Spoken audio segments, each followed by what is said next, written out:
വിശുദ്ധ ഖുർആനുമായുള്ള നമ്മുടെ ബന്ധത്തിൽ ഒരുപാട് കാര്യങ്ങൾ നമ്മൾ കേട്ടും വായിച്ചുമൊക്കെ മനസ്സിലാക്കിയവരാണ്. എന്നാൽ പരിശുദ്ധ ഖുർആനുമായുള്ള യഥാർത്ഥ കടമയും കടപ്പാടും എന്താണ്? ഖുർആൻ പാരായണം ചെയ്യുക എന്നുള്ളതിന് ഏറെ പ്രതിഫലമുണ്ട്.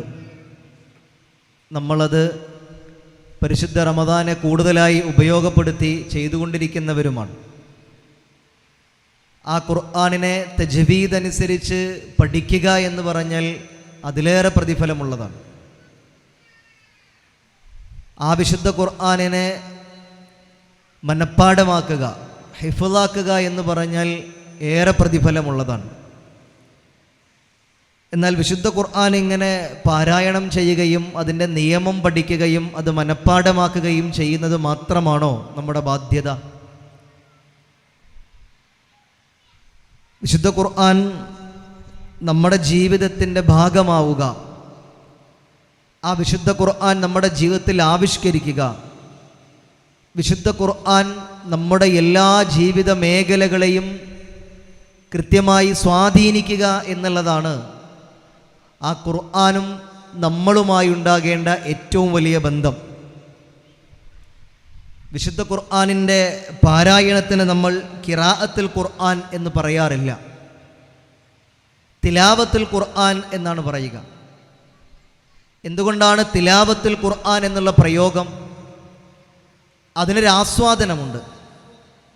ആ വിശുദ്ധ ഖുർആനിൻ്റെ ആയത്തുകൾ, വിശുദ്ധ ഖുർആനിൻ്റെ കൽപ്പനകൾ, വിശുദ്ധ ഖുർആനിൻ്റെ താക്കീതുകൾ, വിശുദ്ധ ഖുർആനിൻ്റെ ഉപദേശങ്ങൾ, അതെല്ലാം ജീവിതമാക്കി മാറ്റുമ്പോൾ ഒരു വേള ഇവിടെ സൂചിപ്പിച്ചതുപോലെ സമാധാനവും അതുപോലെ തന്നെ സ്വസ്ഥതയും ഒക്കെ തേടി നടക്കുന്ന സമൂഹത്തിലെ മനുഷ്യർ കേവലം അവർ മണിക്കൂറുകൾ നീണ്ടു നിൽക്കുന്ന ആഘോഷ പരിപാടികളും മണിക്കൂറുകൾ നീണ്ടു നിൽക്കുന്ന സിനിമയും സംഗീത വിരുന്നുമൊക്കെയാണ് ജീവിതത്തിൻ്റെ ആഘോഷത്തിനപ്പുറം സമാധാനത്തിന് വേണ്ടി ഒരല്പം സ്വസ്ഥതയ്ക്ക് വേണ്ടി കണ്ടെത്തുന്നത് എങ്കിൽ അത്തരം ചിന്തയുള്ള, അത്തരം തോന്നലുകളുള്ള മനസ്സുകളോട് നമുക്ക് സംവദിക്കാൻ ഒന്നേയുള്ളൂ: നിങ്ങൾ ഖുർആനിനെ അടുത്തറിഞ്ഞിട്ടില്ല, നിങ്ങൾ ഖുർആനിനെ അങ്ങേയറ്റം ജീവിതത്തോട് ചേർത്ത് വച്ചിട്ടില്ല. ഖുർആനിനെ എല്ലാ മുൻധാരണകളും മാറ്റി നിർത്തി വിശുദ്ധ ഖുർആനിനെ ഒരാവർത്തി വായിക്കാൻ നമ്മൾ തയ്യാറായി കഴിഞ്ഞാൽ, എല്ലാ മുൻധാരണകളെയും മാറ്റി നിർത്തി വിശുദ്ധ ഖുർആനിനെ ഒരാവർത്തി വായിക്കാൻ തയ്യാറായി കഴിഞ്ഞാൽ ജീവിതത്തിൻ്റെ ആസ്വാദനവും ജീവിതത്തിൻ്റെ നഷ്ടപ്പെട്ടുകൊണ്ടിരിക്കുന്ന സമാധാനവും വിശുദ്ധ ഖുർആൻ നമുക്ക് പകർന്നു നൽകുന്നത് മനോഹരമായി നമുക്ക് കാണാൻ കഴിയും. അതുകൊണ്ടാണ് ഞാൻ ആമുഖമായി സൂചിപ്പിച്ചത്, വെറുമൊരു പാരായണവും അതിൻ്റെ നിയമം പഠിക്കലും അത് മനഃപ്പാഠമാക്കി വെക്കലും മാത്രമല്ല, അതിനേക്കാൾ അപ്പുറം വിശുദ്ധ ഖുർആനുമായുള്ള നമ്മുടെ കടമയും കടപ്പാടും എന്തെന്ന് ചോദിച്ചാൽ അത് വിശുദ്ധ ഖുർആനിനെ നമ്മുടെ ജീവിതമാക്കി, വിശുദ്ധ ഖുർആനിനെ നമ്മുടെ ജീവിതത്തിൽ ആവിഷ്കരിക്കുക എന്നുള്ളത് തന്നെയാണ്. പ്രവാചകൻ സല്ലല്ലാഹു അലൈഹി വസല്ലമയുടെ അനുചരന്മാരുടെ ചരിത്രം നമ്മളിങ്ങനെ പരിശോധിച്ച് നോക്കിയാൽ, പ്രവാചകൻ്റെ അരികിൽ അവർ വന്നുകൊണ്ട് പ്രവാചകൻ അവർക്ക് വിശുദ്ധ ഖുർആനിൻ്റെ ആയത്തുകൾ ഓതിക്കൊടുക്കും. ഒരു 10 ആയത്തുകളൊക്കെ അവർ കേട്ട് കഴിഞ്ഞാൽ പ്രവാചകനോട് പിന്നീട് അവർ പറയുന്ന വാക്ക്: പ്രവാചകരെ, ഈ ആയത്ത് ഞങ്ങളുടെ ജീവിതത്തിൽ ഞങ്ങളൊന്ന് പകർത്തിക്കോട്ടെ, ഈ ആയത്ത് ഞങ്ങളുടെ ജീവിതമാക്കി ഞങ്ങൾ മാറ്റിക്കൊള്ളട്ടെ, ഈ ആയത്തുകളെ ഞങ്ങളുടെ ജീവിതത്തിലേക്കൊന്ന് ആവിഷ്കരിച്ചോട്ടെ, അതിനുശേഷം ഞങ്ങൾ അടുത്ത ആയത്തുകൾ കേൾക്കാം. ഇങ്ങനെ വിശുദ്ധ ഖുർആനെ ജീവിതമാക്കി മാറ്റിയവരായിരുന്നു അവർ. വഹാദാ കിതാബുൻ അൻസൽനാ മുബാറകം ഫത്തബിഊഹു വത്തഖൂ ലഅല്ലകും തുർഹമൂൻ.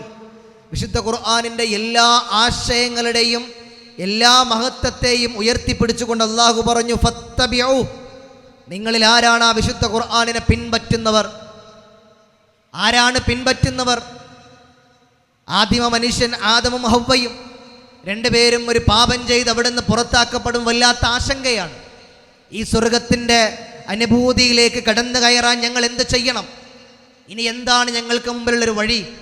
എന്താണ് അള്ളാഹുവിൻ്റെ ഉത്തരം? നിങ്ങൾ വിഷമിക്കേണ്ട. ഫമൻ തബിയ ഹുദായ, നിങ്ങൾക്ക് കൃത്യമായി ഒരു സന്ദേശം വന്നെത്തും. ആ മാർഗത്തെ ഫമൻ തബിയ, നിങ്ങളിൽ ആരാണോ പിൻപറ്റുന്നത്, നിങ്ങളിൽ ആരാണ് വായിക്കുന്നത് എന്നല്ല, നിങ്ങളിൽ ആരാണ് മനഃപ്പാഠമാക്കുന്നത് എന്നല്ല, നിങ്ങൾ ആരാണ് അതിൻ്റെ നിയമം നോക്കി പഠിക്കുന്നത് എന്നല്ല. ഫമൻ തബിയ ഹുദായ, നിങ്ങളിൽ ആരാണ് ആ മാർഗത്തെ ജീവിതമാക്കി മാറ്റുന്നത്. ഫലാ ഖൗഫുൻ അലൈഹിം വലാ ഹും യഹ്സനൂൻ, അവർക്ക് ഭയപ്പെടേണ്ട ആവശ്യമില്ല, അവർക്ക് ദുഃഖിക്കേണ്ട ആവശ്യമില്ല, അവർക്ക് എന്നെന്നും സന്തോഷമായി ജീവിക്കാമെന്നാണ്. അപ്പം നമ്മുടെ ജീവിതത്തിൽ വിശുദ്ധ ഖുർആനോടുള്ള നമ്മുടെ കടപ്പാട് എന്തെന്ന് ചോദിച്ചാൽ ആ ഖുർആനിനെ നമ്മുടെ ജീവിതമാക്കി മാറ്റുക എന്നുള്ളതാണ്. ഹുദൻ ലിന്നാസ് വബയ്യിനാത്ത് മിനൽ ഹുദാ വൽ ഫുർഖാൻ, സത്യാസത്യങ്ങളെ വേർതിരിച്ച് കാണിക്കുന്ന ഒരു മഹാവേദ ഗ്രന്ഥമാണ് വിശുദ്ധ ഖുർആൻ. എന്താണ് സത്യാസത്യങ്ങൾ? ധാർമ്മികത എന്താണ്? അധാർമികത എന്താണ്? സത്യവിശ്വാസം എന്താണ്? അവിശ്വാസം എന്താണ്? നന്മ ഏതാണ്? തിന്മ ഏതാണ്? എന്ന് കൃത്യമായി വേർതിരിച്ച് കാണിക്കുന്ന ഒരു മഹാവേദ ഗ്രന്ഥം. എൻ്റെയും നിങ്ങളുടെയും ഒക്കെ ജീവിതം എങ്ങനെയാവണം, എൻ്റെ സമ്പാദ്യം എങ്ങനെയാവണം, എൻ്റെ മകളുടെ വിവാഹം എങ്ങനെയാകണം, എൻ്റെ വീട് നിർമ്മാണം തുടങ്ങി എൻ്റെ സാമ്പത്തിക മേഖലയിലെ എല്ലാ കാര്യങ്ങളും അതെങ്ങനെയാവണം, എൻ്റെ മകളുടെ വിവാഹം തുടങ്ങി അവിടെ നിന്നിങ്ങോട്ടൊരു മനുഷ്യൻ്റെ ജീവിതത്തിൻ്റെ എല്ലാ മേഖലകളെയും തൊട്ടുണർത്തി വിശുദ്ധ ഖുർആൻ നമുക്ക് നിങ്ങൾ ഇങ്ങനെ ജീവിക്കണം, നിങ്ങൾ എന്ത് കഴിക്കണം, എന്ത് കഴിക്കാൻ പാടില്ല, നിങ്ങൾ എന്തുടുക്കണം, എന്തുടുക്കാൻ പാടില്ല, ഇങ്ങനെ നന്മയേത് തിന്മയേത്, ധാർമ്മികത ഏത് അധാർമികത ഏത്, സത്യമേത് അസത്യമേത്, ഇങ്ങനെ മിനൽ ഹുദാ വൽ ഫുർഖാൻ, ഏറ്റവും സത്യമായ ഒരു സന്മാർഗത്തിലേക്ക് ഖുർആൻ നമ്മളെ വിളിക്കുകയാണ്. പ്രിയമുള്ളവരെ, ഈ വിശുദ്ധ ഖുർആനാണ് മുൻഗാമികളായ പ്രവാചകൻ സല്ലല്ലാഹു അലൈഹി വസല്ലമയുടെ അനുചരന്മാരുടെ ജീവിതത്തിൽ, ആ സഹാബികളുടെ ജീവിതത്തിൽ വലിയ പരിവർത്തനവും മാറ്റവും ഉണ്ടാക്കിയത്. നിങ്ങൾ ആലോചിച്ച് നോക്കൂ, നമ്മളിങ്ങനെ പറയുമല്ലോ ഡാർക്ക് ഏജ്, 6-ാം നൂറ്റാണ്ട് എന്നൊക്കെ പറയുന്ന കാലഘട്ടം. എന്തൊരു ജീവിതമാണ് അവരുടേത്! അശ്ലീലതകളെ, മ്ലേച്ഛമായ പ്രവർത്തനങ്ങളെ ജീവിത ശൈലിയാക്കി മാറ്റിയവർ, ജീവിതമാക്കി മാറ്റിയവർ. അതില്ലെങ്കിൽ ഇങ്ങനെയാണ് ജീവിക്കുന്നത്, അതില്ലെങ്കിൽ ഒരു ജീവിതവുമില്ല എന്ന് തീരുമാനിച്ച മനുഷ്യർ. ഏതുവരെ? ഒരു രാത്രി ഒരു സ്ത്രീയോട് പരസ്ത്രീ ബന്ധം പുലർത്തിയിട്ടില്ലെങ്കിൽ അവരുടെ പൗരുഷത്തിൻ്റെ അഭിമാനം നഷ്ടപ്പെടുമെന്ന് കണ്ടിരുന്ന ഒരു സമൂഹം മനുഷ്യർ. അവരാണ് അവരുടെ കണ്ണുകൾ ഇങ്ങനെ താഴ്ത്തി, ആ ആളുകൾക്ക് ലഹുമുൽ ലഅന, അല്ലാഹുവിൻ്റെ ശാപമുണ്ട്, അതികഠിനമായ ശിക്ഷയുണ്ട്, മലക്കുകളുടെ അമ്പിയാക്കളുടെ ശാപമുണ്ട് എന്ന ആയത്ത് കേട്ടപ്പോൾ റസൂലേ, എൻ്റെ മനസ്സിൽ ഞാൻ ഒരു തരി ആലോചിച്ചില്ല. തെറ്റെൻ്റെ അടുത്താണോ അമ്മാവൻ്റെ അടുത്താണോ? അമ്മാവൻ ഇങ്ങോട്ട് വരണോ ഞാൻ അങ്ങോട്ട് പോവണോ? ആരാദ്യം സലാം പറയണം എന്നുപോലും എനിക്ക് ചിന്തയുണ്ടായില്ല. ആ ബന്ധത്തെ ഊട്ടിയുറപ്പിക്കാൻ വേണ്ടി പോയതാണ് ഞാൻ പ്രവാചകരെ എന്ന് പറയുന്ന അബൂ ഹുറൈറ റളിയല്ലാഹു അൻഹുവിന്റെ ചരിത്രം നമുക്ക് വായിക്കാൻ കഴിയും. പ്രിയമുള്ളവരെ, നിങ്ങൾ ആലോചിച്ച് നോക്കിയേ, ഈ ആയത്തുകൾ നമ്മൾ പല വാർത്തി ഓതിയവരാണ്, ഈ ഹറഫുകൾ നമ്മൾ പുണ്യം പ്രതീക്ഷിച്ചുകൊണ്ട് ഓതിയവരാണ്. എന്നാൽ ഇപ്പോഴും നമ്മുടെ നാട്ടിലേക്ക് നമ്മൾ ആലോചിച്ച് നോക്കിയേ, ഉമ്മയെയും ഉപ്പയെയും വാർദ്ധക്യത്തിൽ പരിചരിച്ചതിൻ്റെ പേരിൽ, അതിൻ്റെ സാമ്പത്തിക ചിലവിൻ്റെ പേരിൽ ഉമ്മയോട് ഉപ്പയോട് മിണ്ടാത്തവരില്ലേ? ജ്യേഷ്ഠാനിയന്മാർ മിണ്ടാതിരിക്കുന്നവരില്ലേ? വീട്ടിലേക്ക് കയറി വരാത്തവരില്ലേ? നമസ്കാരത്തിൻ്റെ സൊഫിൽ ഇങ്ങനെ നിൽക്കുമ്പോൾ ആ സൊഫിൽ ഞാൻ തെറ്റി നിൽക്കുന്ന ഒരാളായതുകൊണ്ട് ഞാൻ അവിടെ നിൽക്കൂല എന്ന് പറഞ്ഞ് പിറകോട്ട് മാറി നിൽക്കുന്നവരില്ലേ? ആലോചിച്ച് നോക്കിയേ, ഈ ആയത്ത് നമ്മൾ എത്രയാവർത്തി പാരായണം ചെയ്തതാണ്, എത്രയാവർത്തി ഓതിയതാണ്. അബൂ ഹുറൈറ റളിയല്ലാഹു അൻഹുവിന്റെ ജീവിതത്തിൽ തൻ്റെ അമ്മാവനുമായി ഉണ്ടായ ചെറിയൊരു പിണക്കം, ആ പിണക്കം കൊണ്ട് എനിക്ക് അള്ളാഹുവിൻ്റെ ശാപമുണ്ടാകുമോ, ശിക്ഷയുണ്ടാകുമോ എന്ന് ഭയന്ന് അങ്ങോട്ട് കയറി ചെന്ന് ആ ബന്ധത്തെ ചേർത്ത് പിടിക്കാൻ തയ്യാറായവർ ഈ ഖുർആനെ ജീവിതമാക്കിയവരാണ്. അപ്പം നമ്മളിങ്ങനെ ആലോചിച്ചാൽ മതി, നിസ്സാരമായ കാര്യങ്ങൾക്ക് വേണ്ടിയിട്ടൊക്കെയാണ്, നിസ്സാരമായ കാര്യങ്ങൾക്ക് വേണ്ടി ബന്ധങ്ങളെ ഇല്ലാതെയാക്കാനും മുറിച്ചു കളയാനും നമുക്കൊരു പ്രശ്നമില്ലാതെയായിത്തീരുന്നു. അവിടെയാണ് നമ്മൾ വിശുദ്ധ ഖുർആൻ നമ്മളോട് കൽപ്പന പറയുന്നത്. എന്തിനേറെ, നിങ്ങൾക്കൊരു സമൂഹത്തോട് ഒരാളോട് വിദ്വേഷമുണ്ടെന്ന് വിചാരിക്കുക, പകയുണ്ട്, ദേഷ്യമുണ്ട്. പക്ഷെ ഒരു പ്രശ്നമുണ്ടായപ്പോൾ നീതി അത് കൃത്യമായി നമുക്ക് വിദ്വേഷമുള്ള, ദേഷ്യമുള്ള, പകയുള്ള ഒരാളുടെ അടുത്താണ്. അയാളോടെ കൂടെ നിൽക്കാൻ നിങ്ങളുടെ വിദ്വേഷവും പകയും പോലും കാരണമാകരുത് എന്ന് വരെ ഖുർആൻ പറഞ്ഞിട്ടുണ്ട്. അയാളുടെ അടുത്താണ് നീതി. പക്ഷെ ഞാൻ അയാളുമായി തെറ്റിലാണ്, പിണക്കത്തിലാണ്, അതുകൊണ്ട് ഞാൻ അയാളുടെ കൂടെ നിൽക്കൂല എന്നല്ല, അയാളുടെ കൂടെ നിൽക്കാൻ നിങ്ങളുടെ പകയും വിദ്വേഷം പോലും കാരണമാകരുത് എന്ന് ഖുർആൻ പറയുമ്പോൾ നമ്മുടെ ജീവിതത്തിൽ പ്രിയമുള്ളവരെ നമ്മളത് ചേർത്ത് പിടിക്കണ്ടേ. മുഅല്ലഖാത്ത് ബിൽ അർശ്, അള്ളാഹുവിൻ്റെ സിംഹാസനവുമായി ബന്ധമുള്ളതാണ് സിലത്തുർ റഹ്ം. ആ കുടുംബ ബന്ധത്തെ എങ്ങനെ നമുക്ക് അറുത്ത് മുറിച്ച് കളയാൻ പറ്റും? ആ കുടുംബ ബന്ധത്തെ ചേർത്ത് വെക്കാനാ ഖുർആൻ പറയുന്നത്. ഒരു ബഹറാണ്. മനുഷ്യൻ്റെ ജീവിതത്തിൻ്റെ എല്ലാ ഭാഗങ്ങളെയും ചേർത്ത് വെച്ച് മനോഹരമായി ഖുർആൻ നമ്മളോട് സംവദിക്കുമ്പോൾ ഏതാനും ചില ഭാഗങ്ങൾ മാത്രമേ ഉണർത്തുന്നുള്ളൂ. അതിലേറെ പ്രധാനപ്പെട്ട ഒന്നാണ് അബൂ ഹുറൈറ റളിയല്ലാഹു അൻഹു ഈ ആയത്ത് കേട്ടപ്പോൾ തൻ്റെ കുടുംബബന്ധം ചേർത്ത് വെച്ചിട്ടില്ല എങ്കിൽ ആ സദസ്സിൽ പോലും അള്ളാഹുവിൻ്റെ റഹ്മത്തിൻ്റെ മലായിക്കകൾ ഇറങ്ങുകയില്ല. അള്ളാഹുവിൻ്റെ കഠിനമായ ശിക്ഷയുണ്ട്, മലക്കുകളുടെ അമ്പിയാക്കളുടെ ശാപമുണ്ടെന്ന് കേൾക്കുമ്പോൾ ആ മുറിഞ്ഞുപോയ ബന്ധത്തെ ചേർത്ത് വെക്കാൻ കാണിച്ച മനസ്സ് നമുക്കുണ്ടാവണം. ആർക്ക് വേണ്ടിയാണ് നമ്മൾ ഈ പിണങ്ങുന്നത്? ആർക്ക് വേണ്ടിയാണ് നമ്മൾ തെറ്റി നിൽക്കുന്നത്? നിങ്ങൾ ആലോചിച്ച് നോക്കിയേ. നമ്മൾ മരണപ്പെട്ടാലും തെറ്റിയവരും പിണങ്ങിയവരും ഒക്കെ വരും. നമ്മളെങ്ങനെ മയ്യത്ത് കാണാൻ വേണ്ടി വീടിൻ്റെ വാതിൽക്കൽ താടിക്ക് കയ്യും കൊടുത്ത് ഒരു കസേരയിൽ ചാരിയിരുന്ന് വല്ലാതെ വിതുമ്പുന്ന കുറേ ഹൃദയങ്ങളുണ്ടാകും. അവരൊക്കെ പറയും, ഒരു ചെറിയ കാരണം ഉണ്ടായിരുന്നുള്ളൂ, ഒരു ചെറിയ പ്രശ്നം ഉണ്ടായിരുന്നുള്ളൂ, വിട്ടുകൊടുക്കായിരുന്നില്ലേ എന്നുള്ളത്. വാശിയും പകയും വിദ്വേഷവും മനസ്സിലിങ്ങനെ നിറച്ച് മുന്നോട്ട് പോകുമ്പോൾ നമ്മൾ ആലോചിക്കണം, മുൻഗാമികളായ മനുഷ്യർ അവർ വർഷങ്ങളോളം ഗോത്രങ്ങളോളം അയൽവാസികളോളം യുദ്ധം ചെയ്തിരുന്നു. ആ വർഷങ്ങളോളം നീണ്ടുനിന്ന ബന്ധത്തിലെ അകൽച്ചയുണ്ടല്ലോ, അതവർ അഭിമാനമായി കണ്ടിരുന്നു എന്നാ. അവർ പറയുമായിരുന്നു, ഞങ്ങൾ 10 കൊല്ലത്തോളമായി ഞങ്ങൾ വിദ്വേഷത്തിലാണ്, ഞങ്ങൾ കൊടുക്കൽ വാങ്ങലില്ല. അതവർ അഭിമാന പ്രശ്നമായി കണ്ടിരുന്നു എന്നാ. ആ സമൂഹമാണ് പിന്നീട് യർമൂക്ക് യുദ്ധവേളയിൽ വെള്ളത്തിന് ദാഹിക്കുന്ന സമയത്ത് തനിക്ക് കിട്ടിയ ഒരു തുള്ളി വെള്ളം അത് തൻ്റെ സഹോദരന് കൊടുക്കാൻ കാണിച്ച വലിയ സാഹോദര്യത്തിൻ്റെ മാതൃക ഇസ്ലാം നമുക്ക് നൽകുന്നത്. പ്രിയമുള്ളവരെ, ബന്ധം അത് നമ്മൾ വിശുദ്ധ ഖുർആൻ നമുക്ക് അത്രമേൽ ശക്തമായ താക്കീത് നൽകുന്നുണ്ട്. അപ്പോൾ ഈ ഖുർആനെ നമ്മളിങ്ങനെ നമ്മുടെ ജീവിതത്തിൻ്റെ എല്ലാ മേഖലയിലേക്കും ചേർത്ത് വെക്കണം. നമ്മളിത് ജീവിതത്തിൽ വലിയ മാറ്റമുണ്ടാകും. ഏതുപോലെ ഇപ്പം നമ്മളൊക്കെ ഇങ്ങനെ വീട്ടിൽ നിന്ന് ഇടയ്ക്ക് മാറി നിൽക്കുമ്പോൾ നമ്മൾ ഉമ്മമാരൊക്കെ വീട്ടിൽ ആദ്യം വന്ന് എന്താ ചെയ്യുക? കുറച്ച് വെള്ളം എടുത്തിട്ട് അടുക്കളയിലെ വേപ്പിൻ തൈനൊക്കെ കുറച്ച് ഒഴിച്ചു കൊടുക്കും, മുരിങ്ങാ തൈൻ്റെ അവിടെ ഒഴിച്ചു കൊടുക്കും. എന്തേ? ചെറുതായിട്ട് ഉണങ്ങി പോയിട്ടുണ്ട്, അത് നിങ്ങൾ തെളിർത്ത് വന്നോട്ടെ എന്നുള്ളതാണ്. പ്രിയമുള്ളവരെ, നമ്മുടെ മനസ്സിൽ ചുറ്റുപാടും ഇങ്ങനെ നോക്കിക്കഴിഞ്ഞാൽ കുറേയേറെ നമ്മുടെ മനസ്സിനെ വല്ലാതെ നന്മയിൽ നിന്ന് തിന്മയിലേക്ക് ചേർത്ത് പിടിക്കുന്ന കുറേ കാര്യങ്ങളുണ്ട്. നമ്മുടെ മനസ്സ് പലപ്പോഴും മുരടിച്ചു പോയിട്ടുണ്ട്. പക്ഷെ വിശുദ്ധ ഖുർആനിൻ്റെ ആയത്തുകൾ നമ്മുടെ മനസ്സിലേക്ക് ഇറങ്ങിച്ചെന്നാൽ, നേരത്തെ നമ്മൾ വെള്ളമൊഴിച്ചപ്പോൾ ആ വൃക്ഷവും ആ ചെടിയുമൊക്കെ തെളിർത്ത് വന്നതുപോലെ നമ്മുടെ മനസ്സിൽ നന്മയുടെ പൂക്കൾ ഇങ്ങനെ തെളിർത്ത് വരും. പക്ഷെ വിശുദ്ധ ഖുർആനിൻ്റെ ആയത്ത് നമ്മുടെ മനസ്സിൽ അത്രമേൽ ആഴത്തിൽ ഇറങ്ങണം. ഒരു ചെറു കഥയുണ്ട്. ഒരു അന്ധനായ മനുഷ്യനും ഒരു കാഴ്ചയുള്ള മനുഷ്യനും, രണ്ടുപേരും നല്ല സുഹൃത്തുക്കളാണ്. രണ്ടുപേരും ഇങ്ങനെ രാത്രിയിൽ ഇങ്ങനെ വീട്ടിലേക്ക് നടന്നു പോകുമ്പോൾ കാഴ്ചയുള്ളയാളുടെ കയ്യിൽ ഒരു പ്രകാശം, ഒരു വിളക്കുണ്ട്. ആ കാഴ്ചയുള്ള മനുഷ്യൻ്റെ വീട്ടിലേക്ക് എത്തിയ സമയത്ത് കാഴ്ചയില്ലാത്ത അന്ധനായ മനുഷ്യൻ്റെ കയ്യിൽ ഈ വെളിച്ചം കൊടുത്തിട്ട് പറഞ്ഞു, ഇനി നടന്നുകൊള്ളുക.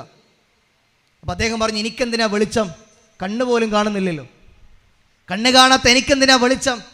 അപ്പോൾ ആ വിളക്ക് നൽകിയ ആൾ പറഞ്ഞു, നിനക്ക് എതിരെ വരുന്ന ആൾക്ക് നിന്നെ കാണാലോ, കൂട്ടിമുട്ടൂലല്ലോ, നീ പൊയ്ക്കൊള്ളുക.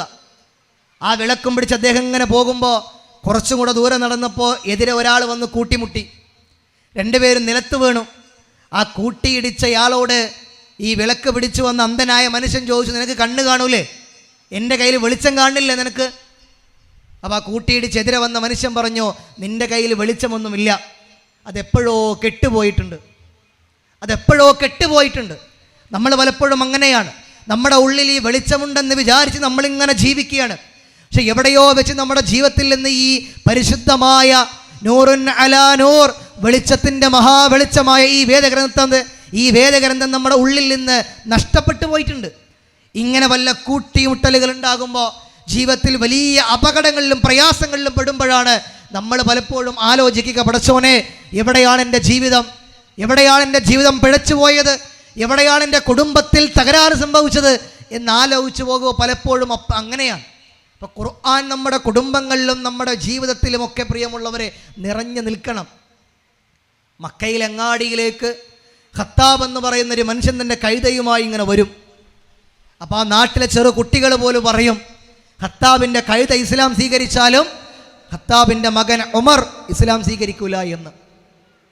അങ്ങനെയുള്ള ഉമറാണ് ത്വാഹ മാ അൻസൽനാഹു അലൈക്കൽ ഖുർആൻ ലിതഷ്ഖാ, ഈ ഖുർആൻ നിങ്ങൾക്ക് പ്രയാസമുണ്ടാക്കാൻ വേണ്ടി അവതരിപ്പിച്ചതല്ല എന്ന ആയത്തുകൾ സൃഷ്ടിപ്പിനെ കുറിച്ച് ഇങ്ങനെ കേൾക്കുമ്പോൾ മനസ്സിൽ വല്ലാതെ മാറ്റമുണ്ടാകുന്നത്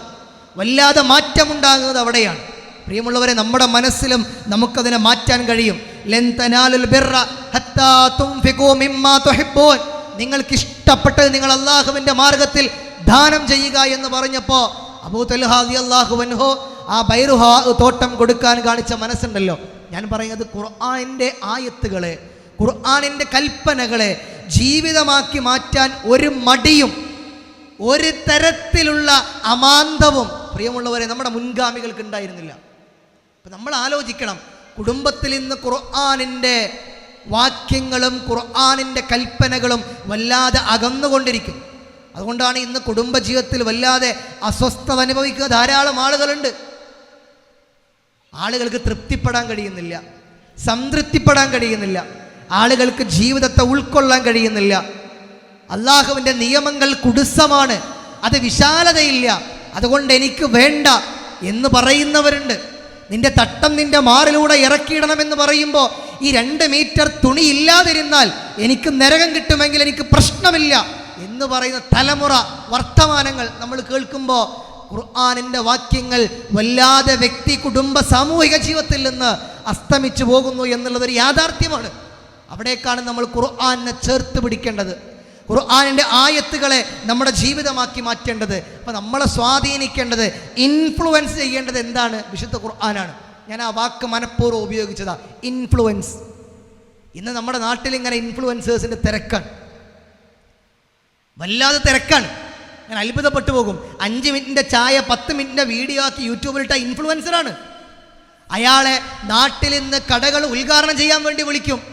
ആ വരുന്ന ഇൻഫ്ലുവൻസറെ കാണാൻ വേണ്ടി 10,000-കണക്കിന് ചെറുപ്പക്കാർ തടിച്ചുകൂടാണ്. അയാളുടെ കൂടെ അവളുടെ ഒരു സെൽഫി കിട്ടാതിൻ്റെ പേരിൽ കരയുകയാണ്, സങ്കടം പറയുകയാണ്. ആരാണ് പ്രിയമുള്ളവരെ ഇൻഫ്ലുവൻസ് ചെയ്യേണ്ടത്? ആരെയാണ്? ഓക്കെ, അത് കൂളർ വീണു പോയത്, കുഴപ്പമില്ല. അപ്പം ജീവിതത്തിൽ നമ്മളെ ഇൻഫ്ലുവൻസ് ചെയ്യേണ്ടത്, നമ്മളെ സ്വാധീനിക്കേണ്ടത് വിശുദ്ധ ഖുർആനിൻ്റെ വാക്യങ്ങളാണ്. ഇന്ന് പലപ്പോഴും നമ്മളിങ്ങനെ ആലോചിക്കുകയാണ്. നിങ്ങൾ ആലോചിച്ച് നോക്കിയേ, പരിശുദ്ധ റമദാന് പോലും ഇന്ന് റമദാൻ ഫെസ്റ്റായി ആഘോഷിക്കുകയാണ്, റമദാൻ ഫെസ്റ്റായിട്ട് ആഘോഷിക്കുകയാണ്. നമ്മൾ രാവുകളെ പകലാക്കുന്നുണ്ട്. എങ്ങനെ? ആരാധന കൊണ്ടല്ല. നമ്മുടെ നാട്ടിലേക്ക് ഇങ്ങനെ രാത്രി നോക്കിയാൽ മതി നിങ്ങൾ, എന്തെല്ലാമാണ് തിന്നും കുടിച്ചും രസിച്ചും കളിച്ചും റമദാനിൻ്റെ രാവുകളെ പോലും ഇങ്ങനെ ആസ്വദിച്ച് പകലുകളാക്കി മാറ്റുമ്പോൾ നമ്മൾ ചിന്തിക്കണ്ടേ, എവിടേക്കാണ് നമ്മുടെ സമൂഹം, ഒരു വരും തലമുറ എവിടേക്കാണ് ചെന്നെത്തുന്നത് എന്നുള്ളത് നമ്മൾ ആലോചിക്കേണ്ടത്. നമ്മളെ സ്വാധീനിക്കേണ്ടത് വിശുദ്ധ ഖുർആനാണ്. നമ്മൾ എന്ത് വസ്ത്രം ധരിക്കണമെന്ന് പോലും ഏതോ ഒരാളൊരു ഷോപ്പിൻ്റെ പരസ്യമായി ഇടുമ്പോൾ അത് ദീനീപരമായി എനിക്ക് ഉടുക്കാൻ പറ്റിയ വസ്ത്രമാണോ എന്ന് പോലും നോക്കുന്നില്ല. ട്രെൻഡാണ് നമുക്ക് വലുത്. ട്രെൻഡല്ല ജീവിതം, ഖുർആനാണ് ജീവിതം. ആ ഖുർആൻ നമ്മുടെ ജീവിതമാക്കി മാറ്റിയാലാണ് നമ്മുടെ ജീവിതത്തിൽ സ്വാധീനമുണ്ടാക്കാൻ നമുക്ക് കഴിയുകയുള്ളൂ, ആ ഖുർആനെ നമുക്ക് മാറ്റിയെടുക്കാൻ കഴിയുകയുള്ളൂ. പ്രിയമുള്ളവരെ, പ്രവാചകൻ്റെ അരികിലേക്ക് ജുബൈർ ഇബ്നു മുത്ഇം എന്ന് പറയുന്നൊരു മുശ്രിക്കായ മനുഷ്യൻ വരുന്നുണ്ട്. അദ്ദേഹം വരുന്നത് റസൂലുള്ളാഹിൻ്റെ അരികിൽ വന്ന് ബന്ദികളാക്കപ്പെട്ട ആളുകളെക്കുറിച്ച് സംസാരിക്കാൻ വേണ്ടിയാണ്. മഗ്‌രിബിൻ്റെ സമയമാണ്. പ്രവാചകനും സഹാബാക്കളും മഗ്‌രിബ് നമസ്കാരത്തിന് വേണ്ടി അള്ളാഹുവിൻ്റെ ഭവനത്തിൽ പ്രവേശിച്ചു. ജുബൈർ ഇബ്നു മുത്ഇം അവർ നമസ്കാരം കഴിയുന്നതുവരെ പുറത്തിരുന്നു. റസൂലുള്ളാഹി സ്വല്ലല്ലാഹു അലൈഹി വസല്ലമ ആ നമസ്കാരത്തിൽ ഓതിയ ആയത്ത്, അധ്യായം 52-ാം അധ്യായം, സൂറ അത്തൂർ, വത്തൂർ വകിതാബിൻ മസ്തൂർ ഫീ റഖ്ഖിൻ മൻശൂർ എന്ന് പറയുന്ന ആയത്ത് ഇങ്ങനെ ഓതി. ഏതാനും ആയത്തുകൾ ഓതി കഴിഞ്ഞപ്പോൾ ജുബൈർ ഇബ്നു മുത്ഇം പറഞ്ഞു, കാന ഖൽബി യതീർ, എൻ്റെ മനസ്സിതാ ഇങ്ങനെ പാറിപ്പറക്കുന്നത് പോലെയാണ് എനിക്ക് അനുഭവപ്പെടുന്നത്. ഈ വിശുദ്ധ ഖുർആൻ എത്രയോ അത്ഭുതങ്ങളെ പറിച്ചാണ് സത്യം ചെയ്യുന്നത്. ഈ വിശുദ്ധ ഖുർആൻ സൃഷ്ടിപ്പിൻ്റെ വലിയ അത്ഭുതങ്ങളെക്കുറിച്ച് സംസാരിക്കുന്നു. വിശുദ്ധ ഖുർആൻ അവിശ്വാസികൾക്ക് താക്കീത് നൽകുന്നു. ഈ ഖുർആൻ സത്യവിശ്വാസികൾക്ക് വലിയ സന്മാർഗവും വലിയ സന്തോഷ വാർത്തയും അറിയിക്കുന്നു. അദ്ദേഹം പറഞ്ഞു, ദാലിക അവ്വലു മാ വഖറൽ ഈമാൻ ഫി ഖൽബി, എൻ്റെ മനസ്സിൽ ഈമാനിൻ്റെ ആദ്യ സ്പർശമുണ്ടായത് ആ നിമിഷമാണ് എന്ന. സൂറത്ത് തൂർ എന്ന് പറയുന്ന ആയത്ത് ഇങ്ങനെ കേട്ടപ്പോൾ അദ്ദേഹത്തിൻ്റെ മനസ്സിൽ വലിയ മാറ്റമുണ്ടായി എന്നാണ്. നിങ്ങളൊന്ന് ആലോചിച്ച് നോക്കി, ഖുർആനിൻ്റെ ആയത്തുകളെ മനസ്സിലാക്കിയിട്ട് ഇസ്ലാമികമായ സന്ദേശത്തെ ഉൾക്കൊള്ളാൻ കഴിയുന്ന മനുഷ്യർ. ഇതേ വേദഗ്രന്ഥമാണ് നമ്മുടെ കയ്യിലുള്ളത്. അതാണ് നമുക്ക് അത്ഭുതം. നിങ്ങൾ വിശുദ്ധ ഖുർആനിലെ ഏറ്റവും ചെറിയൊരു അധ്യായമുണ്ടല്ലോ, സൂറ കൗസർ. 3 ആയത്തെ അധ്യായത്തിലുള്ളൂ. എന്താണ് ആ അധ്യായത്തിൻ്റെ പ്രത്യേകത? വിശുദ്ധ ഖുർആനിലെ ഏറ്റവും ചെറിയ അധ്യായമാണ്. മറ്റൊരു പ്രത്യേകത എന്താ? ആ ആയത്തിൽ മീം എന്ന് പറയുന്ന അക്ഷരമില്ല. മറ്റൊരു പ്രത്യേകത എന്താ? ആ വിശുദ്ധ ഖുർആനിലെ ആ ചെറിയ അധ്യായത്തിൽ മീം എന്ന അക്ഷരമില്ലാത്ത അധ്യായത്തിൻ്റെ ആയത്തുകളെല്ലാം അവസാനിക്കുന്നത് റ എന്ന് പറയുന്ന ഒരക്ഷരത്തിലാണ്. അതും കഴിഞ്ഞോ? ഇല്ല. ആ അധ്യായത്തിൽ എല്ലാ 3 ആയത്തുകളെയും എടുത്തു നോക്കിക്കഴിഞ്ഞാൽ ആവർത്തിച്ചു വരുന്ന അക്ഷരങ്ങൾ മാറ്റി നിർത്തിയാൽ ആ സൂറത്തിലെ 3 ആയത്തിലും 10 അക്ഷരങ്ങളേ ഉള്ളൂ. 10 അക്ഷരങ്ങളേ ഉള്ളൂ. ആലോചിക്ക്, എന്തൊക്കെ പറഞ്ഞു നമ്മൾ. വിശുദ്ധ ഖുർആനിലെ ഏറ്റവും ചെറിയ അധ്യായമാണ്. ആ അധ്യായത്തിൽ 3 ആയത്തുകളേ ഉള്ളൂ. അതിൽ മീം എന്ന് പറയുന്ന അക്ഷരമില്ല. ആ ആയത്തിൻ്റെ എല്ലാ അവസാനത്തെയും അക്ഷരം റ എന്നുള്ളതാണ്. ആ 3 ആയത്തിലെയും ആവർത്തിച്ചു വരുന്ന അക്ഷരങ്ങളെ മാറ്റി നിർത്തിയാൽ 10 അക്ഷരങ്ങളെ അധ്യായത്തിലുള്ളൂ. കഴിഞ്ഞില്ല. അങ്ങനെ 10 അക്ഷരമുള്ള അധ്യായത്തിൽ ഓരോ ആയത്തിൻ്റെയും അവസാനത്തെ അക്ഷരമാണ് റ. റ എന്ന് പറയുന്ന അക്ഷരം അറബി അക്ഷരമാലയിലെ 10ാമത്തെ അക്ഷരമാണ്. സൂറത്ത് കൗസർ നമ്മൾ എത്ര വർഷമായി ഓതുന്നു. അല്ലാഹു അക്ബർ എന്ന് പറഞ്ഞ് തക്ബീർ കെട്ടിയാൽ നമ്മുടെ മനസ്സിലേക്ക് യാന്ത്രികമായി വരുന്നൊരു അധ്യായമല്ലേ അത്. പക്ഷെ ഈ അധ്യായത്തിൻ്റെ അത്ഭുതം കണ്ടിട്ടാണ് കഅബയിൽ സ്വഹാബാക്കൾ ഈ അധ്യായം ഇറങ്ങിയപ്പോൾ ഈ ചെറിയ അധ്യായത്തെ കഅബയിൽ കൊണ്ടുപോയി തൂക്കിയിട്ടു. അവിടെ ഉണ്ടായിരുന്ന ആളുകൾ കവിതകൾ തൂക്കിയിടുന്നതുപോലെ തൂക്കിയിട്ടു. അവിടെയാണ് ആ കവിതകൾ വായിക്കാൻ വേണ്ടി അവരിൽ ഏറ്റവും അറിയപ്പെടുന്ന കവിതകൾ കൊണ്ട് അമ്മാനമാടിയിരുന്ന ഒരു മനുഷ്യൻ അങ്ങോട്ട് വരുന്നത്. ആ മനുഷ്യൻ ആ അധ്യായം ഇങ്ങനെ വായിച്ചു നോക്കണം. ആ ലബീദ് ഇബ്നു അസം എന്ന് പറയുന്ന മനുഷ്യൻ ആ അധ്യായം ഇങ്ങനെ ആവർത്തി വായിച്ചു നോക്കുമ്പോൾ ഇതൊരു മനുഷ്യനെ കൊണ്ട് എഴുതാൻ കഴിയൂല. ഇതൊരു മനുഷ്യനെ കൊണ്ട് ഇങ്ങനെ കൃത്യമായി അടുക്കടുക്കായി ചേർത്ത് വെച്ച് സത്യം പറയുന്ന ഒരു ആയത്ത്, ഒരു അധ്യായം. അദ്ദേഹം ഇസ്ലാം സ്വീകരിക്കുകയാണ്. ഖുർആനിൻ്റെ അധ്യായങ്ങളും ആയത്തുകളും ഇങ്ങനെ എന്തുകൊണ്ടാണ് അവരെ ഏറ്റവും നല്ല സമൂഹം, എൻ്റെ കൂടെ ജീവിച്ച സമൂഹമാണ് എന്ന് റസൂലിന് പറയാവുന്ന വിധത്തിൽ അവരെ പരിവർത്തിപ്പിച്ച് മാറ്റിയെടുത്തത് ഈ ഖുർആൻ അവർക്ക് ഓതിക്കൊടുത്ത് വയുസക്കീഹിം, അവരെ പരിവർത്തിപ്പിച്ച് സംസ്കരിച്ചത് കൊണ്ടാണ്. നമ്മളിങ്ങനെ ആ ഖുർആൻ ജനനം കൊണ്ടിങ്ങനെ ഹിദായത്ത് കിട്ടി ആ ഖുർആൻ ഇങ്ങനെ കയ്യിൽ മുറുകെ പിടിച്ചു പോകുമ്പോൾ വെറും ഒരു വായനയും പഠനവും എന്നതിനേക്കാൾ അപ്പുറത്ത്, അതിൻ്റെ പരീക്ഷകൾ ഇത് സമ്മാനങ്ങൾ വാങ്ങുക എന്നുള്ളതിനപ്പുറത്ത് ആ ആയത്തുകൾ നമ്മുടെ ജീവിതമായി മാറ്റാൻ കഴിയണം നമുക്ക്. സ്വഹാബാക്കളുടെ ചരിത്രം മാത്രമല്ല, ദിനം പ്രതി വിശുദ്ധ ഖുർആനിൻ്റെ ആയത്തുകളെ ഉൾക്കൊണ്ടുകൊണ്ട് സന്മാർഗം സ്വീകരിക്കുന്ന എത്രയോ ആളുകൾ ഈ ലോകത്തുണ്ട്. ആരാണ്? Doctor Gary Miller. ഇന്ന് അദ്ദേഹത്തിൻ്റെ പേര് അബ്ദുൽ അഹദ് ഉമർ എന്നാണ്. ഡോക്ടർ ഗാരി മില്ലർ, അദ്ദേഹം ടൊറൻറ്റോ യൂണിവേഴ്സിറ്റിയിലെ ഗണിതശാസ്ത്രജ്ഞൻ, പ്രൊഫസർ കൂടെയാണ്. അതോടൊപ്പം തന്നെ അദ്ദേഹം ക്രൈസ്തവ മിഷണറിമാരിൽ പെട്ടയാളാണ്. ക്രൈസ്തവ മതം ഇങ്ങനെ ആളുകൾക്ക് പ്രചരിപ്പിക്കുന്ന ഒരാൾ കൂടെയാണ്. അദ്ദേഹം 1977 സാക്ഷാൽ അഹമ്മദ് ദീദാത്തുമായി ഇസ്ലാം ക്രൈസ്റ്റ് വിഭാഗങ്ങളുമായി ഡിബേറ്റ് വരെ നടത്തിയിട്ടുണ്ട്. ആ മനുഷ്യൻ ബൈബിൾ ഇങ്ങനെ വായിക്കുമ്പോൾ ചില ചേർച്ചക്കുറവുകൾ, പൊരുത്തക്കേടുകൾ കാണുകയാണ്. അങ്ങനെ ഗാരി മില്ലർ ഇതേ പൊരുത്തക്കേടുകൾ വിശുദ്ധ ഖുർആനിലും ഉണ്ടാകും എന്ന ചിന്തയോടുകൂടിയാണ് ഖുർആൻ വായിക്കാൻ തുടങ്ങുന്നത്. ആ ഖുർആനിലൂടെ ഇങ്ങനെ പോകുമ്പോൾ അത്ഭുതകരമായ സൃഷ്ടിപ്പിൻ്റെ സത്യങ്ങളെ, അത്ഭുതകരമായ പ്രഖ്യാപനങ്ങൾ ഇങ്ങനെ കാണുമ്പോൾ അദ്ദേഹം ഖുർആനിലേക്ക് വല്ലാതെ വീണു പോവുകയാണ്. ആ ഖുർആൻ അദ്ദേഹം സ്വീകരിച്ച് 1978 തൊട്ടടുത്ത വർഷം അദ്ദേഹം പ്രഖ്യാപിച്ചു ലാ ഇലാഹ ഇല്ലല്ലാഹ് മുഹമ്മദ് റസൂലുള്ളാഹി എന്നുള്ളത്. ഇസ്ലാമിലേക്ക് കടന്നു വരികയാണ്. അവിടെ കൊണ്ട് നിർത്തിയില്ല. അദ്ദേഹം പറഞ്ഞു, നിങ്ങളൊരു മുസ്ലിമിനെ വിളിച്ചുകൊണ്ട് ചോദിക്കുക, എന്താണ് നിങ്ങൾ മുസ്ലിമാകാനുള്ള അത്ഭുതം, എന്ത് മിറാക്കിളാണ്? ആ ഓരോ മുസ്ലിമും അവരെ വീട്ടിൽ പോയി അവരെ ഷെൽഫിലെ വിശുദ്ധ ഖുർആൻ എടുത്തുകൊണ്ട് പറഞ്ഞു വരും, ഇതാണ് മിറാക്കിൾ, ഇതാണ് അത്ഭുതം, ഇതാണ് ജീവിതം, ഇതാണ് ഞങ്ങളുടെ ജീവിതം എന്നവർ പറയുമെന്ന് ഡോക്ടർ ഗാരി മില്ലർ, അബ്ദുൽ അഹദ് ഉമർ പറയുന്ന വർത്തമാനം നമുക്ക് കേൾക്കാം. ആലോചിച്ച് നോക്കിയേ, അദ്ദേഹമാണ് പിന്നീട് ദ അമേസിംഗ് ഖുർആൻ എന്ന് പറയുന്ന പുസ്തകം എഴുതുന്നത്. ഖുർആൻ മിറാക്കിൾ ഓഫ് മിറാക്കിൾസ്, ഖുർആൻ അത്ഭുതമല്ല അത്ഭുതങ്ങളുടെ അത്ഭുതമാണ് എന്ന് അഹ്മദ് ദീദാത്തിന്റെ പുസ്തകം നമുക്ക് കാണാൻ കഴിയും.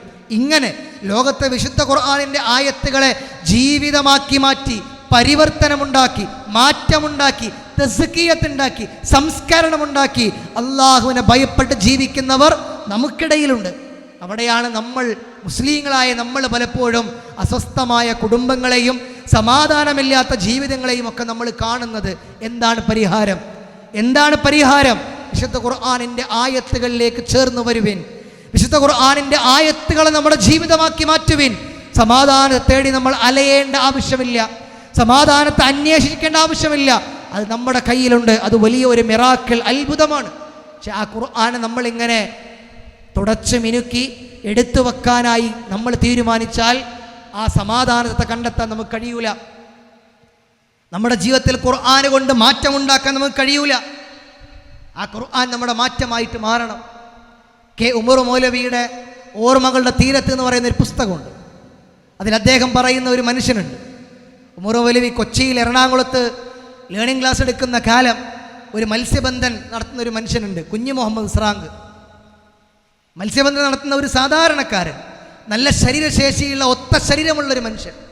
എഴുത്തും വായനയൊന്നും അങ്ങനെ അറിയൂല. പക്ഷെ ഉമർ മൗലവിയുടെ ക്ലാസ്സിൽ വന്നിട്ട് ഖുർആൻ ഇങ്ങനെ പഠിച്ച് അദ്ദേഹം ഇങ്ങനെ എഴുത്തും വായനയൊക്കെ തുടങ്ങി. ഒരിക്കൽ ഉമർ മൗലവി ക്ലാസ്സിൽ എടുക്കാൻ വേണ്ടി വരാൻ നേരം വൈകി. അപ്പോൾ കൂടെ ഉണ്ടായിരുന്ന ആളുകൾ പറഞ്ഞു, നിങ്ങൾ ക്ലാസ് എടുക്കിൻ. അദ്ദേഹം ഇങ്ങനെ ക്ലാസ് എടുക്കാൻ തുടങ്ങി. ആര്? ഈ മത്സ്യബന്ധനത്തിന് പോയിരുന്ന എഴുത്തും വായനയും അറിയാത്ത കുഞ്ഞു മുഹമ്മദ് സ്രാങ്ക്. ക്ലാസ് ഇങ്ങനെ തുടങ്ങി കുറച്ച് കഴിഞ്ഞപ്പോൾ ഉമർ മൗലവി കയറി വന്നു. അദ്ദേഹം ക്ലാസ്സിൻ്റെ ഏറ്റവും പിറകിലിരുന്നു. അദ്ദേഹം പറഞ്ഞു, മൗലവി നിങ്ങൾ അവിടെ ഇരുന്നാലും ക്ലാസ് എടുക്കാൻ കഴിയൂല, നിങ്ങൾ പിറകിലിരിക്കണം. മൗലവി പിറകിൽ വന്നിരുന്നു. അദ്ദേഹം ക്ലാസ് എടുത്തു. ക്ലാസ് കഴിഞ്ഞ അവസാനം ഈ കുഞ്ഞു മുഹമ്മദ് സ്രാങ്ക് എന്ന് പറയുന്ന മനുഷ്യനെ നമ്മൾ പിന്നെ എവിടെ കാണാമെന്നറിയോ? ഡോക്ടർ ഉസ്മാൻ സാഹിബ് നിലമ്പൂരിൽ വലിയൊരു പ്രഭാഷണമുണ്ടായി, ഖുർആൻ പ്രഭാഷണം. ആ ഖുർആൻ പ്രഭാഷണ വേദിയിൽ അദ്ദേഹം നടത്തിയ സ്വാഗത പ്രസംഗത്തിൻ്റെ വാക്കുകൾ ഇങ്ങനെയാണ്: നിങ്ങൾക്ക് ഖുർആനിൻ്റെ അത്ഭുതത്തെ കാണണോ? ഖുർആനിൻ്റെ വലിയ അത്ഭുതത്തെ നിങ്ങൾക്ക് കാണണോ? ആ അത്ഭുതം കാണാനാണ് ഈ ആയിരക്കണക്കിന് മനുഷ്യർ തടിച്ചുകൂടിയത് എങ്കിൽ നിങ്ങൾക്ക് ഇന്ന് ഈ വേദിയിൽ ഒരു ഖുർആനിൻ്റെ അത്ഭുതത്തെ കാണാം.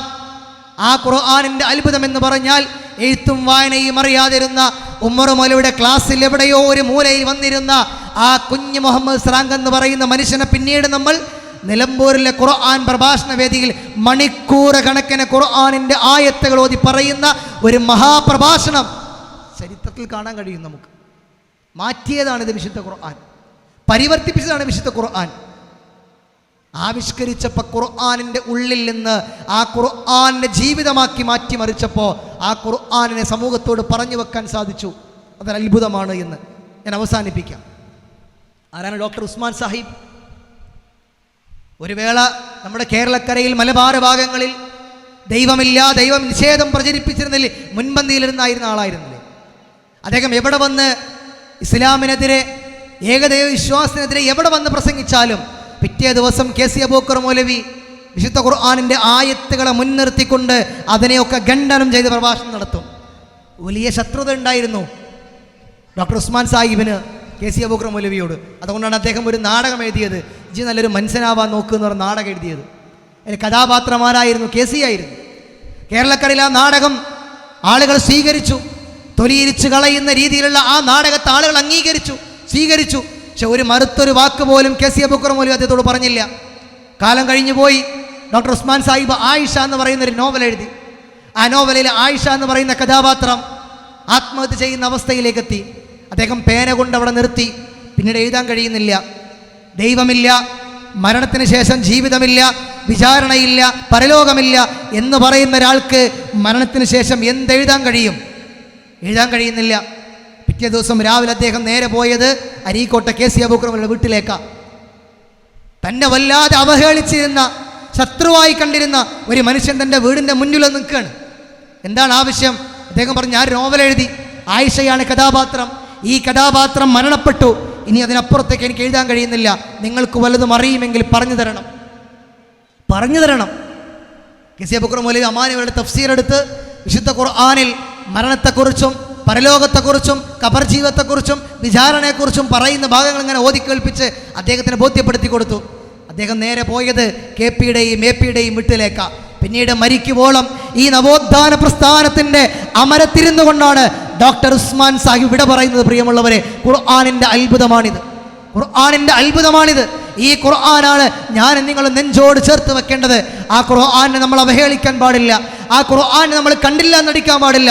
ഖുർആനിൻ്റെ ഏടുകൾ നമ്മൾ വെറും വായനയ്ക്ക് വേണ്ടിയോ മത്സരത്തിന് വേണ്ടിയോ മാത്രമല്ല, ആ ഖുർആനിൻ്റെ ഓരോ ഹറഫുകളും ഞാനും നിങ്ങളും വായിക്കുമ്പോൾ ഇതെൻ്റെ ജീവിതമാകേണ്ട ഹറഫുകളാണ്, ഇതെൻ്റെ ജീവിതമാകേണ്ട ആയത്തുകളാണ്, കൽപ്പനകളാണ് എന്ന ബോധ്യം നമുക്കുണ്ടാവണം. ഇല്ല എങ്കിൽ ഈ ഹറഫുകൾ നാളെ നമുക്ക് പരലോകത്ത് പ്രിയമുള്ളവരെ സാക്ഷിയായിട്ട് വരും.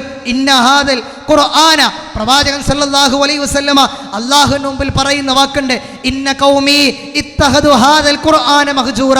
അല്ലാഹുവേ, ഈ സമൂഹം, ഈ ഖൗമ് അവർ ഖുർആനെ അവഹേളിച്ചവരാണ്. ആരാണവർ?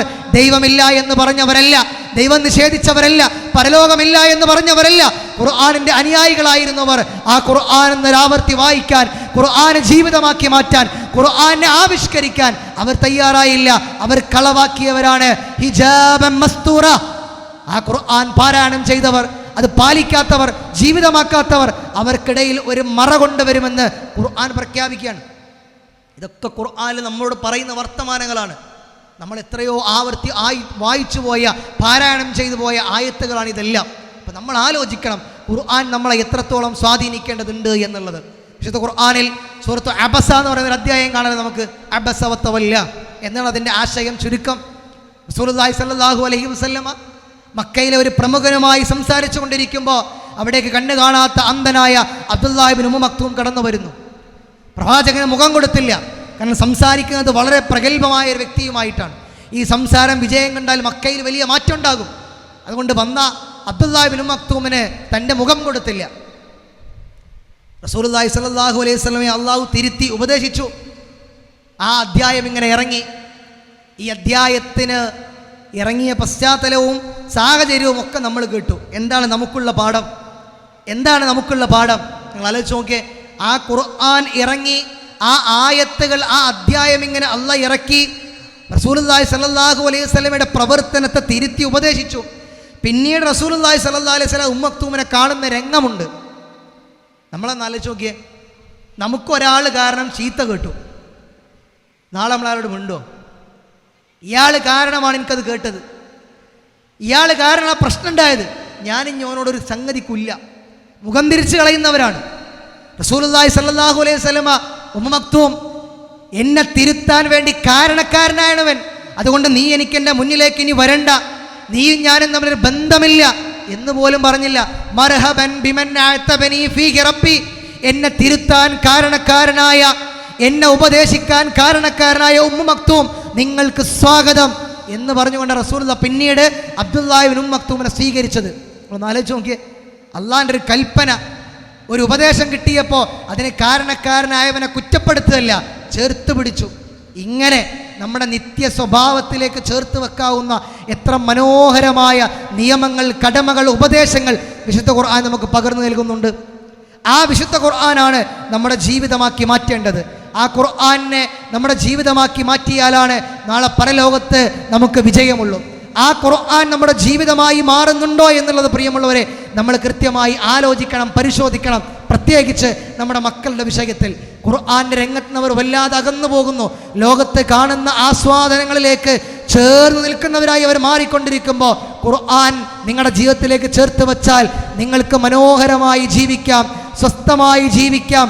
ഏറ്റവും നല്ല ശക്തമായ ആദർശം മുറുകെ പിടിച്ചുകൊണ്ട് ജീവിക്കാൻ ഖുർആൻ അതിന് ഉതകുന്ന ഒരു വേദഗ്രന്ഥമാണ് എന്ന ഒരു ഓർമ്മപ്പെടുത്തൽ നമ്മുടെ മക്കളിലേക്ക് പകർന്നു കൊടുക്കാൻ നമുക്ക് സാധിക്കണം. ഇതുപോലെ ഖുർആനിനെ ഇനിയും ആയത്തിൽ കേൾക്കാനും പഠിക്കാനും അറിയാനും അത് ജീവിതമാക്കി മാറ്റാനുമൊക്കെ അല്ലാഹു സുബ്ഹാനഹു വ തആല നമുക്ക് ഏവർക്കും തൗഫീഖ് നൽകി അനുഗ്രഹിക്കുമാറാകട്ടെ.